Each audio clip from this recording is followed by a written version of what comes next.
Thank you, everyone, for having us today. This is a nuts and bolts panel. The topic of awareness and creating awareness campaigns is something that those of us in patient advocacy think about, plan, and execute as part of our jobs. But what do they really accomplish, and how do you make it meaningful? My background is I started in advocacy quite a long time ago now, before pink ribbons in breast cancer were a thing. So that long ago. And I joke that I've gone through, in different disease states, a number of different colored ribbons, right through all the rubber bracelets that say different things. So there's lots of different versions of awareness campaigns, but understanding what the end game is and what the goal is and how we can help as patient advocates, particularly from the biotech or pharma side, is really critical to a successful, meaningful campaign that drives an outcome. You don't start with communities. You don't start building communities. They already exist. So the real question is, how can you help them do what they need to do and do it better? And how can we be an asset and an advocate for them? We're really privileged today to have three phenomenal speakers who are doing amazing work in very unique ways. And I'm going to let them tell their story. We're going to start with Albert on the end. Welcome, Albert. Thank you for coming. Thanks, Wendy. My name's Albert Almada, and I'm a postdoctoral fellow at Harvard studying muscle regeneration, and with a key interest in hoping one day to find new therapeutic targets for the many muscle diseases that affect the human population. And so how I got into this field is actually my brother has Duchenne muscular dystrophy, which, as some of you may know, is the most severe of all the family of muscle diseases that affects these young boys. It's also one of the most common. And so I was able to experience firsthand what these diseases can do not only to the patients, but the families as well. And so my brother, Chris, he was diagnosed at the age of about 4. And it was around that time that he started having trouble walking and moving around the house. And he got the diagnosis, I think, about a year later. And that was pretty hard for my parents to swallow, to realize that their child at that time was going to have about live to be about 18 if he was lucky. That's what they used to tell the parents back in the days. And so Duchenne muscular dystrophy is basically a disease that initially it affects all the voluntary skeletal muscles in the body, so muscles that help you to walk, move, breathe, everything you basically do that we often take for granted. And so he initially transitioned from being able to wobble to then leg braces, and then eventually wheelchair, and that's where he's been ever since. And unfortunately, this disease also continues to wreak havoc on involuntary muscles towards the latter end of the disorder, like the heart. And so a lot of these young men, they succumb to heart problems, and not to mention problems with breathing, which is things that we really take for granted, and not being able to have control over. It's difficult. So as a young child, I think I always knew I wanted to do something about it. Not sure what I would do, but I had a gravitation towards science, and I really enjoyed biology. And so I thought around the time of high school and college, I was thinking, well, maybe I can be a scientist, and I can study this disease at some point. And it seemed like a far distant memory, because at the time I didn't know anything about biology. I just knew that I just had a passion to help my brother, and that's really how it started. So I worked hard in school and got some good internships, and was very fortunate to get into MIT's biology department and work with Phil Sharp, where I studied embryonic stem cell development to really understand the basic intricacies of how cells behave. It was around the time of my 5th or 6th year in the program that I was starting to think about my next steps and where I wanted to go, and a little hesitant to actually just jump into the muscle field, because it was, do I really want to just dive into something so emotional to me in this time in my life? And that's when I actually met Sharif, who you'll hear from very shortly. And I began to meet other scientists in the Boston area who had family members affected with skeletal muscle disease. And that was just so amazing and uplifting to meet so many people who, just like me, had come from different parts of the world, actually, found ourselves in Boston, and we were scientists trying to study the diseases our family members were affected by. And so in addition to reinforcing my resolve to study muscular dystrophy as a postdoc, where I am now in Amy Wager's lab at Harvard, in addition to sort of talking with each other, we were really inspired by each other's stories of how we came to be where we were. It was really uplifting, and we thought, well, maybe these are the stories that have made us who we are and have made us passionate about science in the way that we are.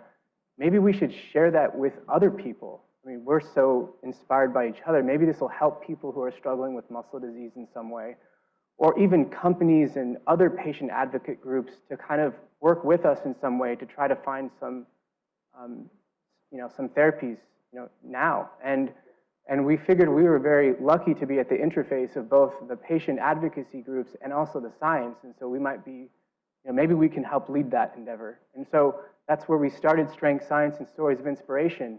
We were all grad students at MIT and Harvard, and we just said, well, let's just, we put together this muscular dystrophy awareness event where we were going to share our own personal stories of how we became, how we got to where we were and how these muscle diseases have affected us and how we're overcoming that in our lives by using it as fuel as opposed to something that holds us back. And the first year we had a wonderful turnout where we got to share these stories and we got to connect and meet so many new people in the industry who have stayed with us over the years. We had our first event in 2013 and we've had 4 so far. We've raised over probably $80,000 in money for research endeavors and other patient advocacy groups like the Muscular Dystrophy Association and Parent Project MD. It's to believe that we've been doing this for 4 years is just amazing. And we've been doing it through the support of many of the companies, some of which I think are here in the audience, who have supported us over the years and help us to allow us to strengthen the voice of those affected by these diseases. Every year we highlight stories of inspiration, which is the key component to our event. Before anything else, we have to identify the problem, and what better way to do that than to hear from the patients and those affected by these diseases. And so every year we highlight stories from many people, many patients suffering from many different disorders, and they've been inspirational, and every year we get more and more people coming to our events, and we meet new patients who say, I want to be a part of your event, how can I get involved, and new companies that want to sponsor us. And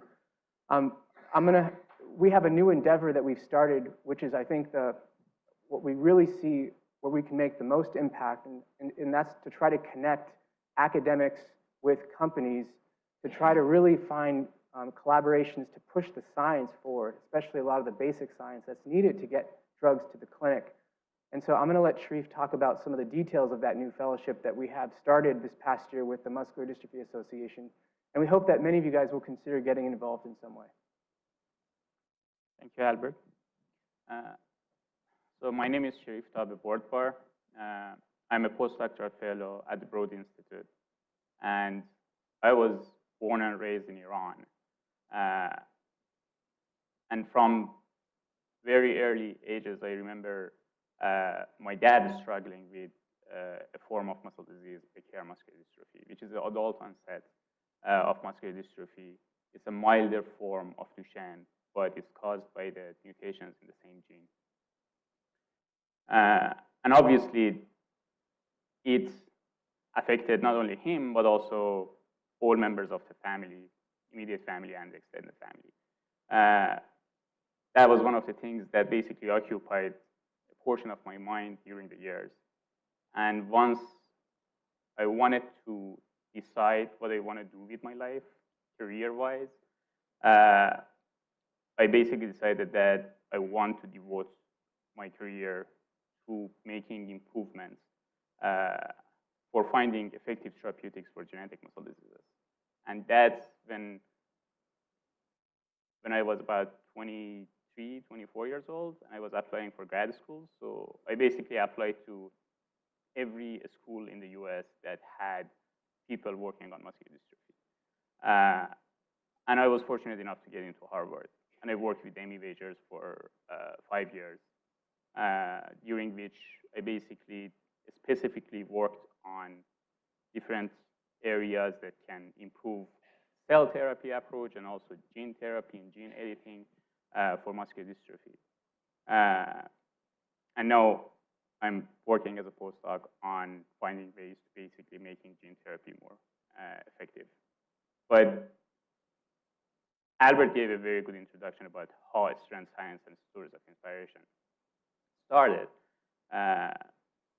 And the values that and the goals that we're pursuing with this event is basically trying to, first of all, have these stories of inspiration be heard, which they inspire us as many as other people. Like, we have had incredible individuals talk at our event. We have had Tejas Strampidi, who's an undergrad student at Harvard, living with muscular dystrophy, Duchenne muscular dystrophy, which is basically unheard of, to have that level of achievement while living with a degenerative muscle disease, a very severe form of that. He basically told how he's overcoming all the hurdles that disability has put on him, to go to classes, to go to internships, and how he's thinking about his future career as a young individual, like many others. We have had Ilan Genod, the CEO of Solid Biosciences, who have founded the company because his son was diagnosed by Duchenne muscular dystrophy, and he told his story that basically how he got involved in this area and how he built this company who's moving very fast toward finding, developing therapeutics for Duchenne. We've had Pat Furlong, president of Pan Project Muscular Dystrophy, share her incredible story.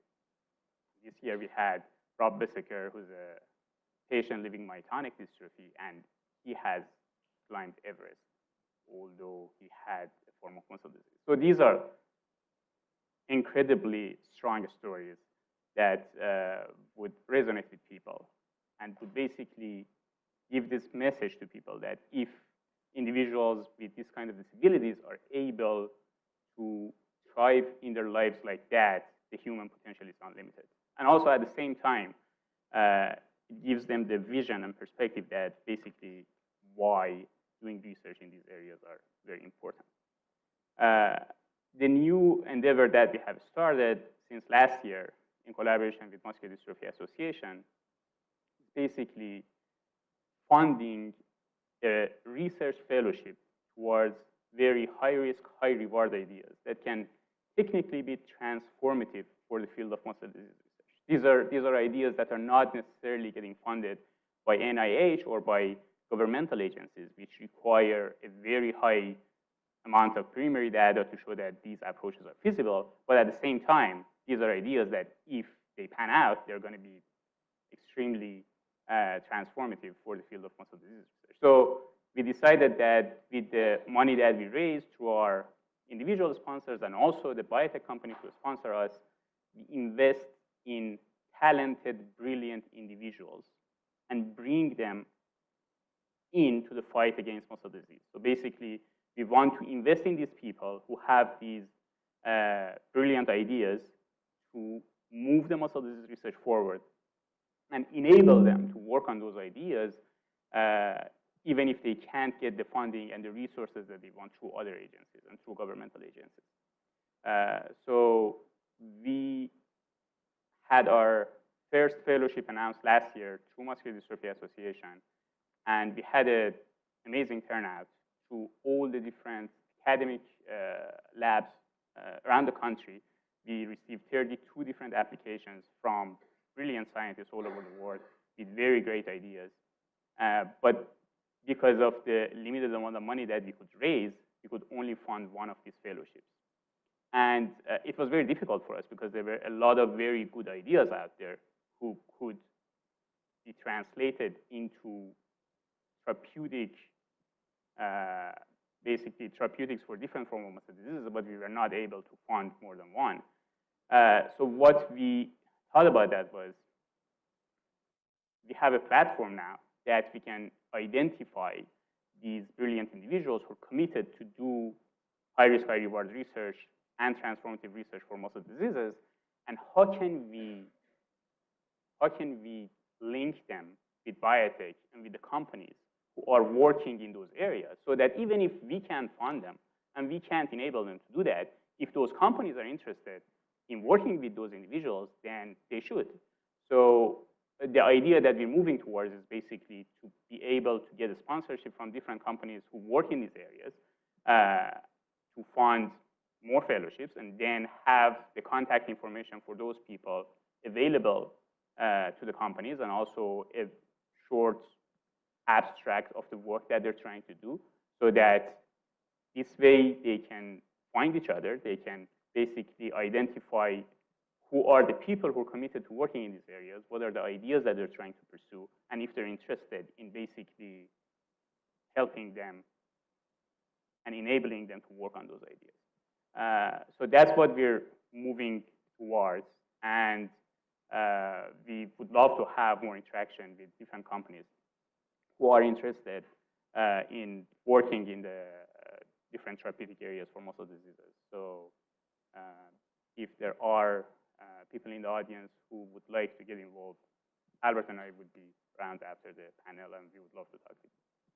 Thanks, Sharif. So when you think about awareness campaigns, a lot of us probably have a very myopic view of what that can mean. And we thought the story of what Albert and Sharif have done is so important because they're actually increasing awareness of specific diseases and groups of diseases in a very unique way, and also building out the academic field for research in these areas, which is the future of treatments and cures for patients with these muscle diseases.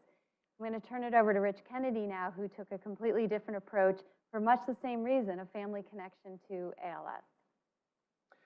Thank you, Wendy. My compliments to you both, and you both very modestly talk about Harvard and MIT, and we're very Rich and I did not go to Harvard or MIT. we're fortunate to get in. We're wicked smart. Well, I won't even claim that. I think I'm a little too close. Pull that down better. All right. My background is a little different. I can say that I grew up in a family of 9 and had 3 older brothers who saw it as their express duty to beat me senseless on a regular basis. And where this doesn't foster intelligence, what it does is it fosters resilience. It builds a certain toughness. You take away from that, you get knocked down, you get back up. My story with ALS begins all the way back in 1988 with my dad. My dad, at a retirement party, showed significant weakness. One of my brother-in-laws came to me and said, "I think your dad's had a stroke." Well, we forced him, kind of bludgeoned him into seeing a neurologist because he had just retired and he had other plans. Well, CAT scans at that time showed multiple brain tumors, and that explained the weakness. Well, treatment of the brain tumors didn't go so well, and despite progress and certain things that were supposed to have worked, he got progressively worse until the time where the doctor gathered my whole family together and said, "Your dad has ALS." Well, it all made sense in retrospect, the weakness, and he only lasted about 1 more month. The neurologist at the time told us that the family had nothing to worry about because there was no genetic connection with ALS, and we took that to the bank. Youngest of 9, my brother Jimmy, was on a tremendous path. Jimmy had graduated from Georgetown Law School, had accepted a job, passed the bar, and was working down in Washington, D.C. Got married, bought a house, and his wife was about 3 months pregnant when Jimmy noticed problems he couldn't ignore anymore, tripping, falling downstairs, and the like. Well, off to Johns Hopkins he went, ran through a battery of tests. Typically with ALS back then, you had to rule out everything else before you zeroed in on ALS. And when he mentioned that his dad had passed away, they more or less said to him, "You know, you could have saved us a lot of time and trouble because that's exactly what you have." Shock of reality is that, number one, you're going to lose another family member. My youngest brother, the youngest of 9, my poor mother, after losing her husband, is now going to lose her youngest son. The other is that you've got a great chance of getting this yourself. So do all your siblings. And at the time I had 2 kids. Your thoughts immediately go to them.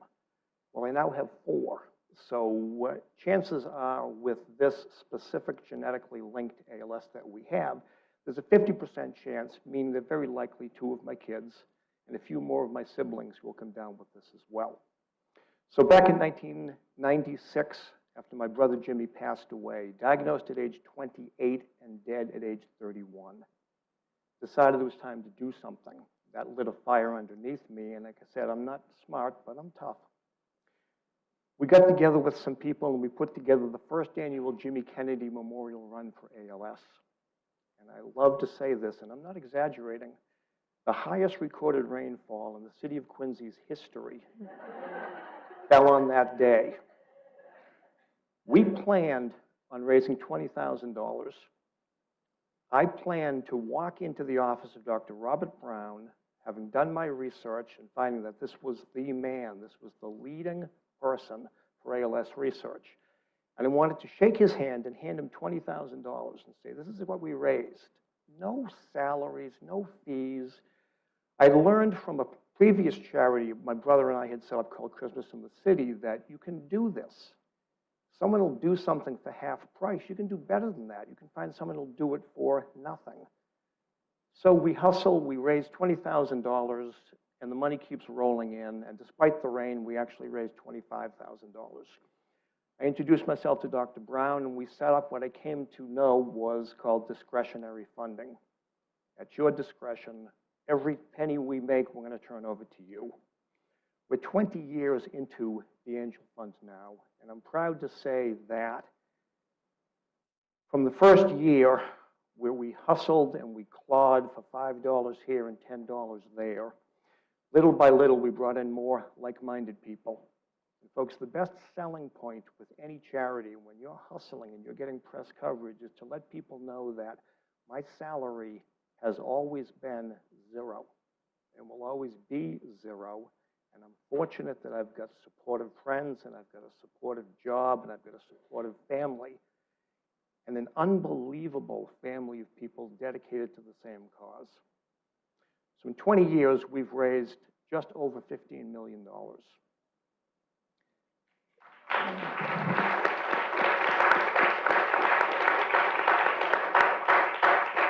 I'm also thrilled to say that as we plodded along 20, 18, 16, 15 years ago, we saw all we knew about ALS gradually climbing and climbing and climbing.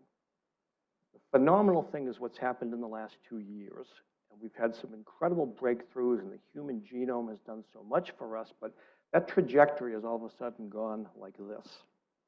So it's no coincidence that we've gotten the attention of the fabulous people at WAVE and people like that, that they're now collaborating, they're coming together, and all of a sudden now, what was always called an orphan disease, 5,000 new cases a year, and that doesn't register with some of the bigger companies. But all of a sudden now, when we talk about the family of neurodegenerative diseases, we bring in brilliant people from Harvard and people with MIT, all of a sudden now, the future is unbelievably bright. I'll finish by telling you that a year and a half ago, I was diagnosed with ALS. Now, don't feel bad for me because Jimmy was 28. I was 56 when I was diagnosed. Jimmy was given a death sentence. What I've been given by the fabulous people at WAVE, Dr. Brown and so many others, is optimism. There's a chance. Again, it's all about my kids, and I will protect my kids and do anything for that. But all of a sudden, something just broke recently, and you might save me. So, thank you for listening. I'm proud to tell my story.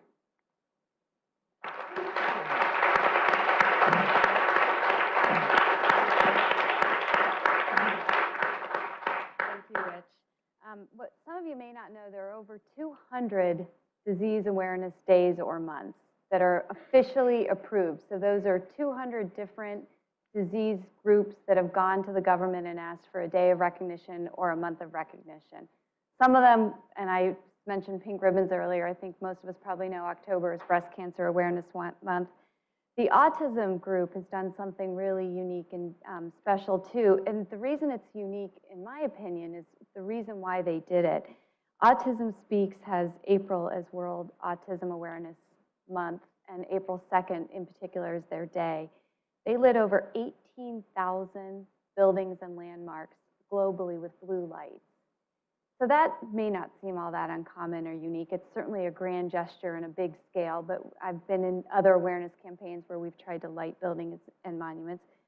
But they do this because 1/3 of autism patients are nonverbal. And so by lighting buildings or monuments around the world in blue, it gives the power of a movement to a very quiet group of people that suffer from autism. And it unites them in unity very visually. And I think that reason alone drives the awareness, and that's a really unique approach to a campaign and something that I hope to be able to replicate in some of the other communities I work on. The blue lights become the really strong voice for autism. For you gentlemen involved in different, it happens to be all muscle diseases, but different muscle diseases, how important is building awareness of the actual condition? Because we're not in spaces that are as common. If I could start, again, 20 years is a very unique perspective to have all this, the incredible changes. We've been fortunate in that 2 different Red Sox players got very involved with ALS research. Mike Timlin's mother died of ALS. Mike came on as our honorary chairperson, and phenomenal when you've got an icon like the Red Sox. There isn't a conversation with Rat Kennedy that doesn't go to the Red Sox. So. Sorry, I love Boston. But to have an athlete like Mike Timlin, classiest gentleman in the world, spreading the word about that, suddenly goes so much further than I could have brought it myself, and to go on like that. Kurt Schilling's a different story. We won't talk much about him, but his heart's in the right place. And same thing, you know, to help to spread that word. You can't find someone today who doesn't know someone. That wasn't 20 years ago. It's amazing with the internet and so many other things, the Ice Bucket Challenge being one of them, really, that has spread so much awareness of this that it's amazing. Everyone knows something. I'm a physical therapist, and you mentioned to a patient, you're doing ALS research, and someone knows a neighbor or an uncle or a cousin or someone. So it has been amazing how much that has changed in 20 years. Albert or Sharif? Yeah, I agree. So Rick Porcello of the Red Sox, he also is deeply committed to muscle disease as well, and I know he's been partnering with different advocacy groups and bringing kids out to the park. So I agree that I've noticed that muscular dystrophy is becoming something that people are increasingly becoming more aware of and realizing that it's something that we need to do something about now. And I remember being a kid, and that certainly wasn't the case. People hardly ever knew what Duchenne muscular dystrophy was. I had to explain it to everybody, why my brother was in a wheelchair and why he couldn't do things the way I could. And so I think what's also really important is that, you know, we all have our demons and our battles in our life, and you don't need to have a muscle disease to have, you know, to go down a bad place. And I think part of sharing the story and the journey, I think, is really important, because I think when people realize how difficult it can be for the patients and their families, that, you know, they think to themselves, like, I know what it's like to struggle with something similar, so maybe I should help them, or I should, you know, you see someone in need, you know, even something simple as being, you know, being a family with a wheelchair and trying to get a seat at a restaurant, you know, things like that. Any little thing you can do to make the family feel more comfortable and to fit in is usually very helpful. So I like to think that there's a better awareness and acceptance of disabilities in the arena in our everyday lives. And I think, you know, it's been a lot of people who came before us who've really set the stage for this and have fought the school districts and the insurance companies that I think are making it much easier for the next generation of kids to really be accepted. But I think awareness is huge, and people need to hear from those who, like Rich and you know, me and Sharif's experience and many others out there. And I think it's very important in actually mobilizing the community to do something. I think you bring up such a good point.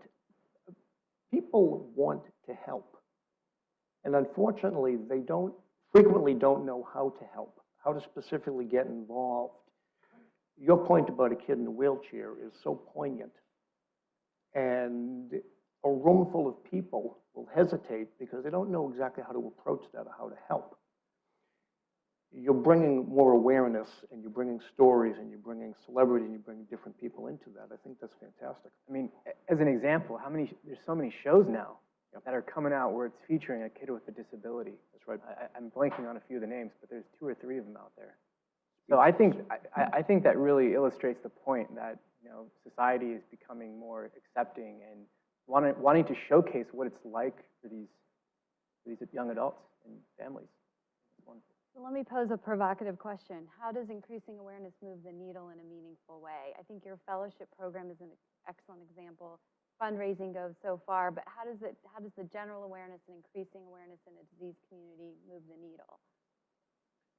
So I personally think, I mean, one of the points that was brought up is exactly making the life more convenient for people with different form of disabilities.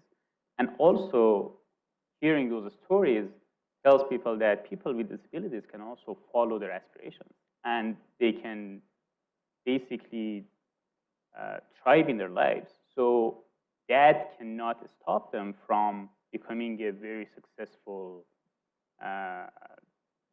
businessman or scientist or whatever they want to pursue in their lives.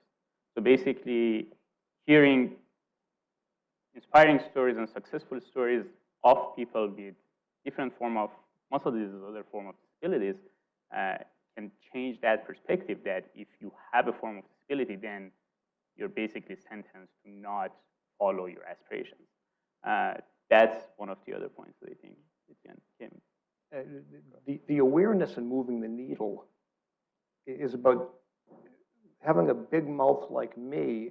Someone hears you and realizes they're not alone. So through billboards and things like that we've put up, we've had people find us and say, oh, thank God, I wanted an organization like yours. So awareness is exponential. It just grows and grows, and the person you reached in Worcester reaches the person in Springfield. They reach the person in New York City who reaches the person in Paris, and on and on and on it goes. So awareness is just so critical to all of this. The bottom line for us is dollars, but awareness begins that, and awareness feeds that, and brings so many different voices to the campaign. That's great. I've worked on awareness campaigns specifically on the industry side in areas where a new drug's been approved as first-time therapy for a disease that previously there was no treatment. And so a lot of the goals of our awareness campaigns was actually to drive people to recognize their own symptoms and go to the doctor, get diagnosed, and then get treated. And the ramp up in the physician interest when a treatment's available is really palpable too. And all of a sudden, what might be a rare disease or a condition that didn't have a treatment is on their radar. And they listen to the patients that come in and say, I think I might have this, and it drives out ultimately getting to treatment. We're going to turn it over and see if we have any questions in the audience.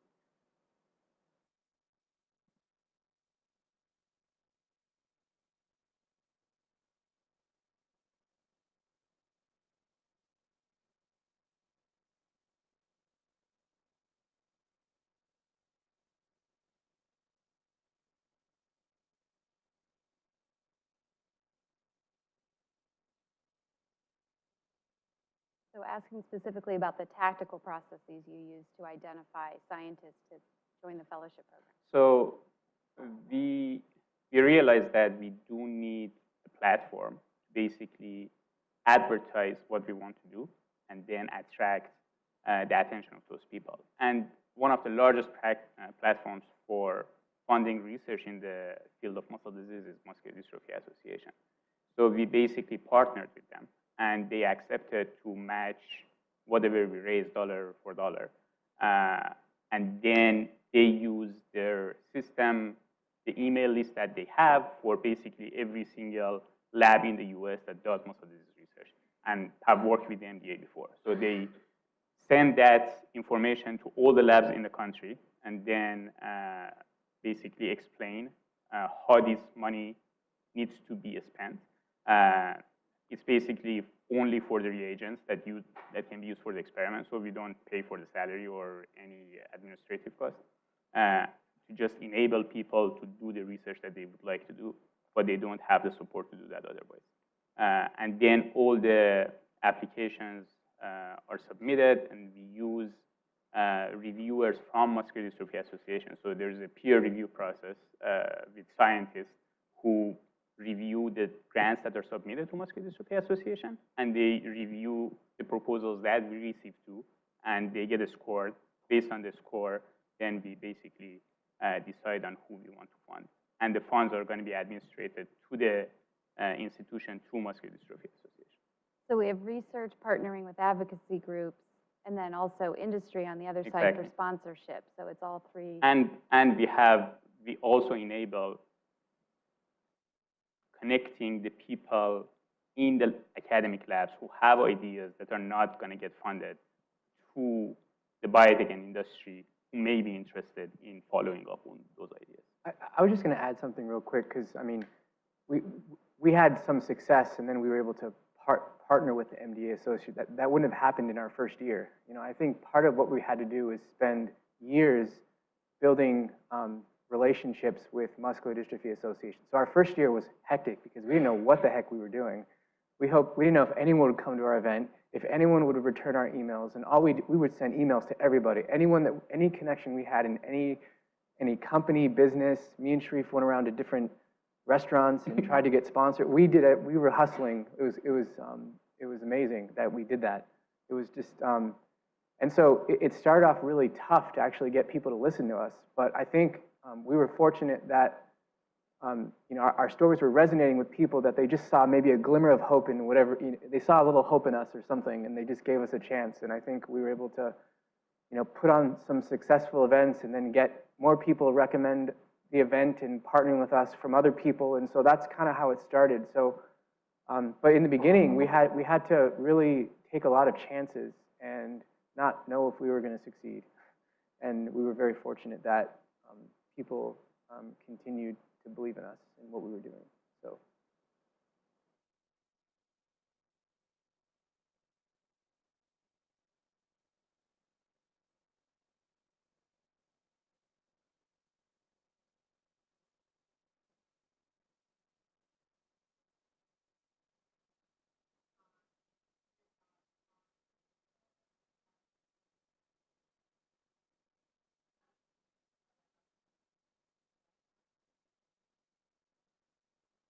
Yeah. Yeah, that's a great question. So we recognized the importance of it really early. So starting in 2014, Erica Tarantel, she's been partnering. We actually met her at a MDA event, and she's been covering our event every year since then in different capacities. And so we really knew that we needed to get the message out, and so we've actually been reaching out to different media sources to try to get to improve the advertisement of our event and then our initiative and our fellowship and those sort of things. So I think that's a huge part, and we do what we can. But you know, we would hope that, you know, the media would get even more involved in different ways, and that yeah. So to answer your question, I think it's very important. We do the best we can. We'd love to hear, you know, we're not marketers, and you know, we don't do that stuff, but we'd love to work with people who have ideas and ways that we can expand this reach. And it's something that we want to continue doing, and especially the stories of inspiration. I mean, they've just been so inspiring. Like in my mind, I just envisioned like this like TED Talk style platform where you could really like get it certainly online, but I would love to do something like that. We would love to do something like that to really catalog what these stories are and how, you know, and have a way for people to access them pretty quickly. So yeah, I think there's a huge role, and we need your help to figure out how to best exploit that. Exactly. I think those stories are just incredibly strong and inspirational. So the more people who can hear from them, it's going to be the more influential. And one of the things that we did to increase our audience, one of them was working with Erica Tarantel and WCBB, but we also reached out to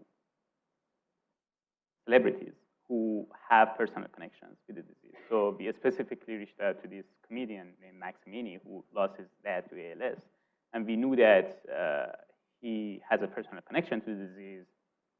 And basically, we kept contacting him and telling him that, hey, we organized this event in Boston. We need your help. If we add a comedy show portion to our event, we're going to attract more people. More people are going to be listening to the stories. And basically, the point that we're trying to come across goes to more people. And after a couple of years, we could actually get him down. So he came, and in 2016, we had an event at the Harvard Science Center with him, and then we could attract 500 people. This year, we had another event last month at the MIT Crazy Game Auditorium, and we had about 650 people. So it's growing. We started with 150 people, then we went to 250, 500, 650, and we envision it to get bigger and bigger. But obviously, we can't fit more than a certain number in a room. So media coverage of those stories and the ideas that we're trying to make come across is going to be very important. I had worked in hemophilia a few years ago, and we had an experience where a TV show had a character on the show with a blood disorder, and they completely mischaracterized the disease and what living with it is like. And the patient community mobilized in literally 3.5 hours on social media. And we were able to, as the company I was working for was a leader in the field, and we were able to organize getting the commentary back to the TV producers and, explain the disease to them. And they issued a correction. And this was just a mainline TV show. It wasn't a documentary or anything. But it was really a powerful testimony to, if you are going to have people in the media or on shows that have a certain disease and are representing a community, get the story right. Really important. You've linked up with the Angel Fund with media personalities for your board. You mentioned constantly calling. That's how these things happen. And we've had, blanking on her name, Channel 5 now, WCVB. Thank you very much. Maria Stefanos, who's been fabulous. It's getting their attention, and when you tell your story, it's wonderful. These people, I think, typically underestimate their reach. How many people tune in and pay attention to what they say? TED Talks are wonderful, and TED Talks are geared toward a very specific group that can make changes, and they've got great compassion. I love that. But that doesn't compare to a mainstream TV show that reaches an enormous, because you don't know, it's an enormous net that you're pulling all this in. TED Talks are great, and I would love to do one, to get on one, fabulous. But I'd trade that in a second for whatever that show is, Kid with the Wheelchair. I can't remember. Speechless. Yes, Yeah. yes. There was also a movie that came out recently. It was on Netflix, and I'm blanking on that too. And it was amazing. I think Selena Gomez was in it, actually. She was like the love interest. But it was a kid who had a disease of some sort, and it was a phenomenal movie. But to your point, there are a number of shows. There's a show on Netflix called Atypical about a young man with autism that's fantastically done. So I think it's, that's a great step forward. How does that pull through to tie into what we really need, which is research and science and medicines to treat some of these conditions is also critically important. So increasing the awareness and having that end game goal in mind. When you increase the awareness, you increase, when the general public is really excited about research development in rare diseases or any type of diseases, then they're going to call their senators and politicians and actually get more funding, because we're suffering right now. It's not super great in the funding climate. It's the tightest it's ever been. I can't tell you how many grants I've gotten killed just because of who knows what, various reasons, but everybody is getting hurt right now with funding. It doesn't matter whether you're at Harvard or MIT or wherever. It's really tough. So I think that's where the awareness comes in too, is when people see this as their issue and they convey that to the politicians, then I think then they will, maybe they still won't move. But we just need to have this discussion, because I think that's how we're actually gonna, I think that's one way to make it come full circle. Any other questions?